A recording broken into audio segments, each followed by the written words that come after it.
मुल्क की भागदौड़। और मैं आपको बता दूं कि आपके मन में अगर आज भी ये सवाल जो है ये गर्दिश कर रहा है, ये चल रहा है कि आखिर इस बार किसकी सरकार, तो मैं आपको बता दूं कि अब ये तकरीबन निश्चित हो ही गया है कि एक बार फिर जो है मोदी सरकार। और लेकिन मैं आपको बता दूं कि मुल्क के वजीर आजम नरेंद्र मोदी जो है वो पूरे पावर के साथ, उसी ताकत के साथ नहीं आ सकते हैं जिस तरह से पहले वो आते थे। अब जो है कहीं ना कहीं बैसाखियों का सहारा जो है उन्हें लेना पड़ेगा, क्योंकि मैं आपको बता दूं कि कल के रोज जो है क्या होता है। कल के रोज मुल्क के वजीर आजम ने एक बार जो है अपना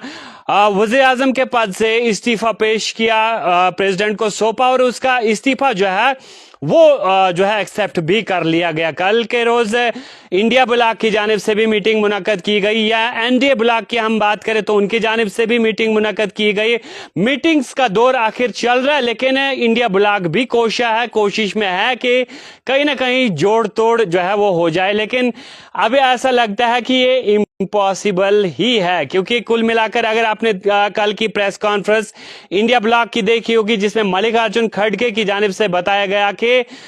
जो इंडिया ब्लॉक में शामिल दल है उन्हें चाहिए कि वो इसी तरह से आवाज उठाते रहें और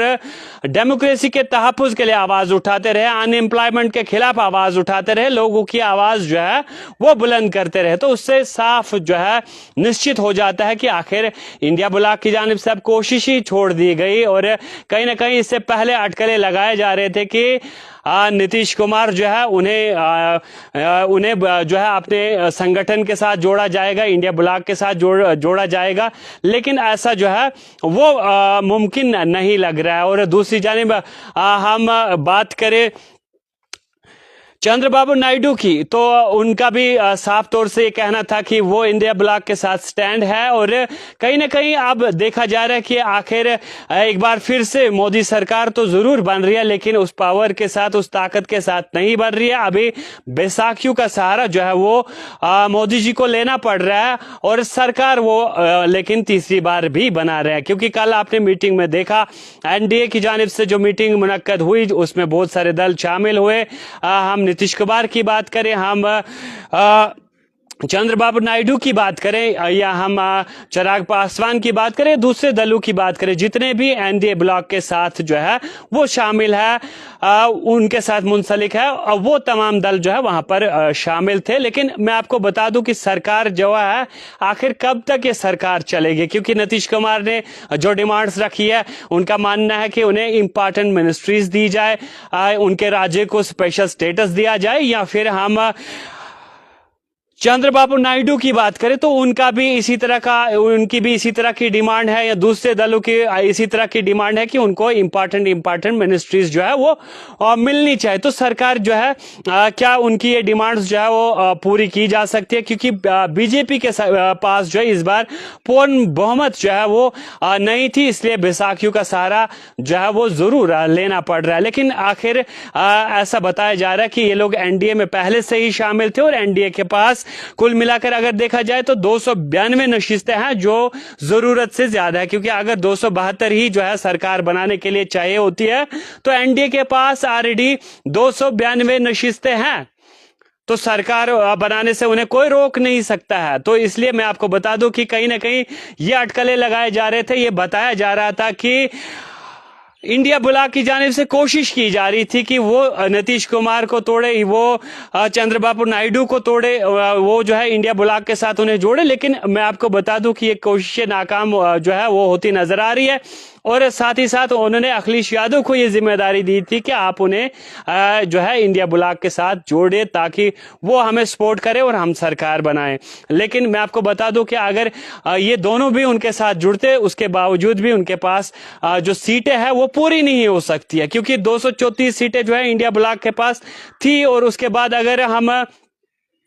नीतीश कुमार की बात करें तो उनके पास, जेडीयू की बात करें उनके पास 12 सीटें हैं, तो अगर हम चंद्रबाबू नायडू की बात करें तो उनके पास 16 सीटें हैं। फिर भी ये 272 का आंकड़ा जो है वो पार नहीं कर सकते थे, उसके बावजूद उनको दूसरे दलों के साथ बात करनी पड़ती। और तो मैं आपको बता दूं कि एनडीए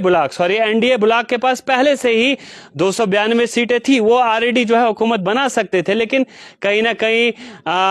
दिल को जो है बहलाने के लिए ख्याल अच्छा है, कहीं ना कहीं कोशिश भी की गई, लेकिन अगर कुल मिलाकर इस बार का जो मतदान हुआ है इस चीज को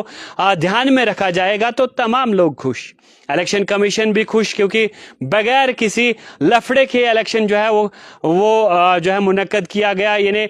कोई भी ऐसा नाखुशगवार वाक़ा जो है इलेक्शंस के दौरान नहीं देखने को मिला। जम्मू कश्मीर में जो है टर्न आउट जो है अच्छा मिला, लेकिन मैं आपको बता दूं कि कांग्रेस ने जिस तरह से काम किया या फिर पूरा इंडिया ब्लॉक की हम बात करें जिस तरह से उन्होंने काम किया तो वो लोग भी खुश, और भाजपा भी जो है वो थोड़ी सी निराश जरूर हुई, क्योंकि इस बार जो वो कंप्लीट बहुमत के साथ, कंप्लीट ताकत के साथ जो है नहीं आ रही है, उन्हें सहारा जरूर लेना पड़ता है। और आप नीतीश कुमार को जानते ही हैं कि आज तक भी उन्होंने मौके का फायदा हमेशा जो है वो जरूर लिया, क्योंकि वो अपने जो राज्य की तरक्की चाहते हैं, वहां की तरक्की के लिए वो कुछ भी डिमांड करते हैं, चाहे वो कोई बड़ी सी बड़ी डिमांड क्यों ना हो। आज जो है इंपॉर्टेंट मिनिस्ट्रीज मांगी जाती है, अच्छे अच्छे पद जो है वो मांगे जाते हैं, लेकिन हम दूसरी जानिब अगर देखें तो चंद्रबाबू नायडू जो है वो स्पीकर की डिमांड करते हैं, क्योंकि बीजेपी के बाद दूसरी बड़ी जमात है, 16 सीटें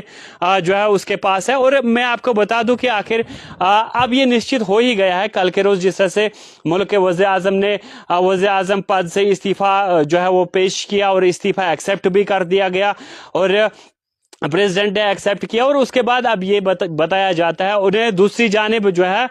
उन्हें दूसरी जानिब एनडीए ब्लॉक का लीडर भी बना दिया गया। और उसके बाद मैं आपको बता दूं क्या बताया जा रहा है कि 8 को वो शपथ भी लेंगे और तीसरी बार वो मुल्क की भागदौड़ संभालेंगे, तीसरी बार मुल्क की भागदौड़ संभालेंगे। और वो कहा जाता है कि 1965 के बाद ये हिस्ट्री है कि ये ऐसे वज़ीर आज़म होंगे जो मुल्क की भागदौड़ जो है वो तीसरी मरतबा संभालने के लिए जा रहे हैं। लेकिन मैं आपको बता दूं कि जो फार्मूला था सरकार कैसे बनती वो भी आप तक हमने पहुंचा दिया। एनडीए ब्लॉक के पास कितनी नशिस्तें थी या इंडिया ब्लॉक के पास कितनी नशिस्तें थी, कौन कौन यहां से शामिल हो जाता तो कहां इंडिया ब्लॉक जो है वो कितना ताकत में आता, ये भी आप तक हमने पहुंचा दिया। लेकिन मैं आपको बता दूं कि इस बार के जो इंतखाबात है, इस बार के जो चुनाव है, आवाम ने लीडर्स को दिखा दिया कि सबसे बड़ी ताकत अगर है तो वो आवाम है। क्योंकि जम्मू कश्मीर में आपने इंतखाबात देखे किस तरह से हुए और 2 चीफ मिनिस्टर्स जो यहाँ के थे वो पराजित हुए, उनको जो है हार का सामना करना पड़ा। और तिहाड़ जेल से इंजीनियर रशीद जो है वो जीत दर्ज करते हैं, या फिर दूसरी अनंतनाग रजौरी नशिस्त की हम बात करें तो वहां पर भी एक चीफ मिनिस्टर जो है वो मैदान में थी, उनको भी हार का सामना करना पड़ा और काफी बड़े मार्जिन से उन्हें हार का सामना करना पड़ा। और यहाँ जम्मू कश्मीर से 2 नशिस्त जो है वो बीजेपी ने हासिल की तीसरी बार। यानी दोनों जो बीजेपी के कैंडिडेट थे, चाहे हम जम्मू नशिस्त की बात करें, कठुआ उधमपुर की बात करें, तो दोनों ने जो है वो हैट्रिक की। तो किस तरह जो है इन चीजों को आप देखते हैं कमेंट बॉक्स में, अभी आप बताएं कि आखिर इस बार जो है सरकार जो है वो किस तरह के फैसले ले सकती है। क्योंकि जो भी बिल होगा तो उसमें अभी जो है अपोजिशन में भी अच्छी तादाद में लोग जो है वो पार्लियामेंट में जाएंगे, या फिर जो बैसाखियों का सहारा लिया गया है वो या लिया जाएगा, वो भी जो है कहीं ना कहीं किसी भी फैसले में रुकावट कभी भी बन सकते, क्योंकि वो हमेशा से कुछ मुद्दों पर जो है बीजेपी के खिलाफ रहे, चाहे हम नीतीश कुमार की बात करें या फिर दूसरे लोगों की बात करें। क्योंकि सीएए की बात हम करें या हम मुस्लिम आरक्षण की बात करें तो ऐसे मुद्दों के खिलाफ हमेशा से वो रहे हैं। तो फिर कौन से डिसीजन जो है वो कैसे लिए जाएंगे, क्या वो एनडीए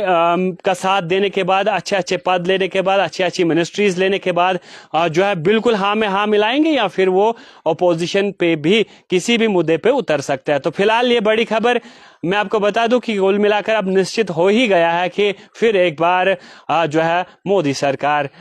यानी नरेंद्र मोदी जो है वो फिर एक बार मुल्क की भागदौड़ संभालने जा रहे हैं। तो फिलहाल बड़ी खबर के साथ मुझे दीजिए इजाजत, आप देखते रहिए अर्ली टाइम्स।